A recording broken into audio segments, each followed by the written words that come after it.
Agora, Bruno, vamos falar sobre Francis Bacon, a relação que ele teve com a ciência. Filósofo, escritor, cientista e político, a última foi a principal ocupação de Francis Bacon, um dos principais e importantes pensadores da modernidade. Bacon é responsável por um método que inaugura o modo moderno de fazer-se ciência. Um método baseado no conhecimento indutivo que visa uniformizar processos de pesquisa científicos para tornar a ciência uma fonte de conhecimento seguro. Bacon influenciou cientistas e filósofos de sua época e deixou suas bases para a formulação de uma filosofia empirista que permanecem atualmente. Com 23 anos de idade, Bacon foi eleito para o parlamento via eleição como deputado da Câmara dos Comuns.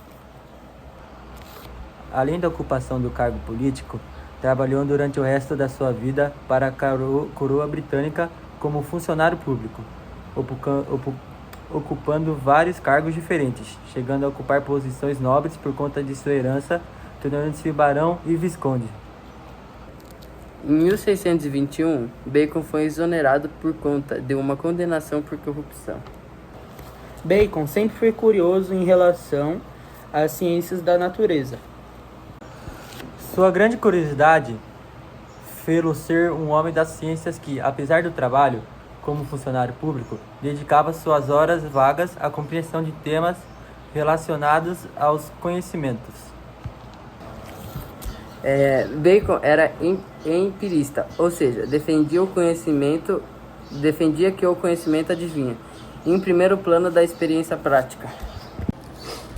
No período em que estudou em Trinity College, ele se aprofundou na filosofia escolástica. Tomista aristotélica, o que fez perceber o problema do método na filosofia do grande pensador grego Aristóteles. Nascido em 22 de janeiro de 1561, Francis Bacon era de uma família de Londrina de posses. Sua educação foi voltada para a carreira política. Com apenas 12 anos, Bacon ingressou no Trinity College da Universidade de Cambridge, marcando com a excelência de sua educação. Pela mesma instituição passaram Isaac Newton, Charles Darwin e Alan Turing e outros nomes da ciência.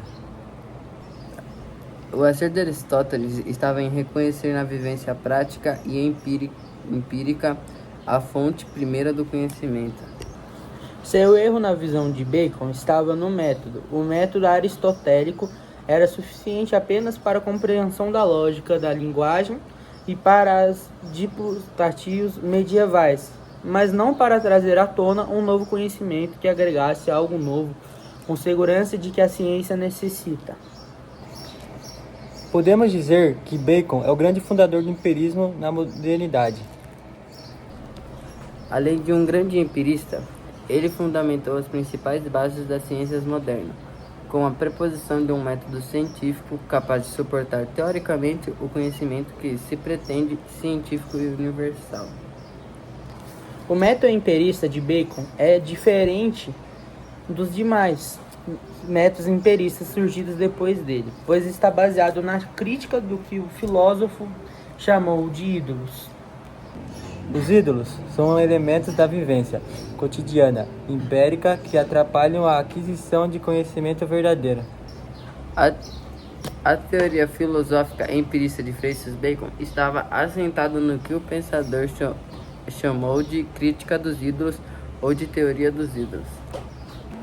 Antes de falarmos da teoria dos ídolos, é necessário entender como Bacon via a distorção entre os tipos de conhecimentos científicos e filosóficos.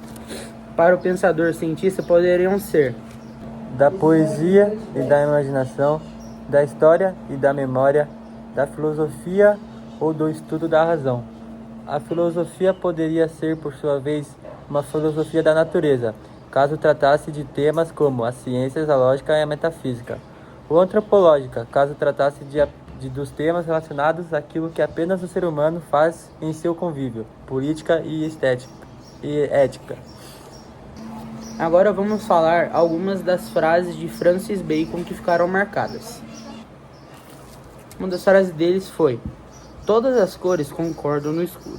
Outra: a leitura traz ao homem plenitude, o discurso, segurança e a escrita, precisão. Não há nada que faça um homem suspeitar tanto com o fato de saber pouco. A consciência é a estrutura das virtudes.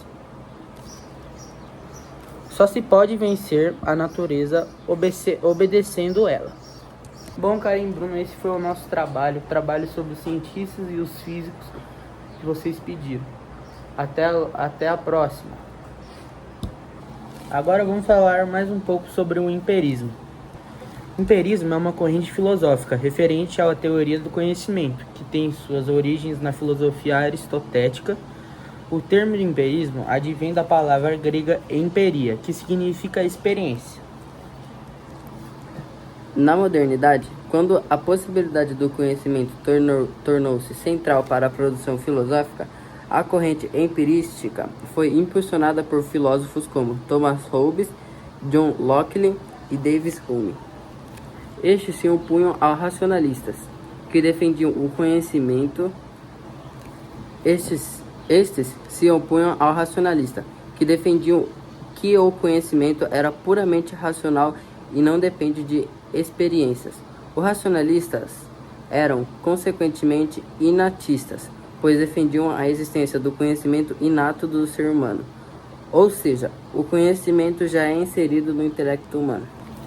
Basicamente, o empiricismo defende que todo conhecimento advém da experiência prática que temos cotidianamente, ou seja, que as nossas estruturas cognitivas somente aprendem por meio de vivências e das apreensões de nossos sentidos. Agora vamos falar sobre as características do empirismo. O empirismo defende que toda a nossa estrutura cognitiva é formada com base na experiência prática, de modo que quanto mais vastas, intensas e ricas as nossas experiências, mais amplas e profundas são. Aristóteles já defendia que o conhecimento advém da experiência, contradizendo as teses platônicas, que eram essencialmente inativas.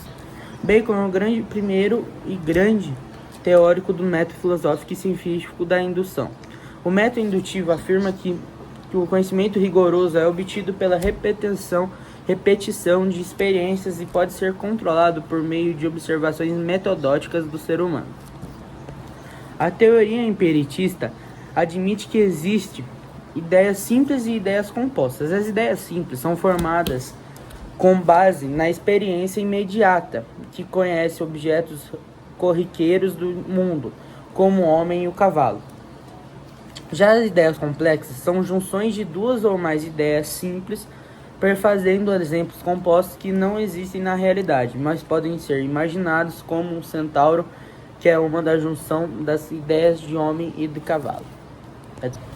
É isso, Karim, Bruno. Esse foi o nosso trabalho sobre o Francis Bacon. Até a próxima.